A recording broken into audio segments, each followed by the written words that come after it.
జీవితమంటే కల కాదు, అది కవులు రచించే కథ కాదు.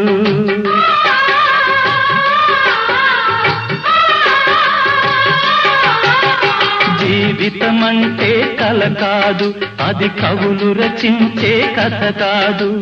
కనుమరుగైనది సిరి కాదు, అది మనదని తలచుట సరికాదు.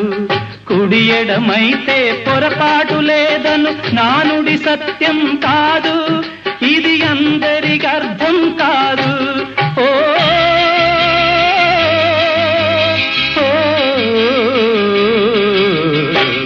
వేగు చుక్క మొలిచింది, వేకువ పొడ చూపింది, తూర్పు తెల్లవారక ముందే కాలం మాటేసింది, నా కళ్ళను కాటేసింది, కాలం మాటేసింది.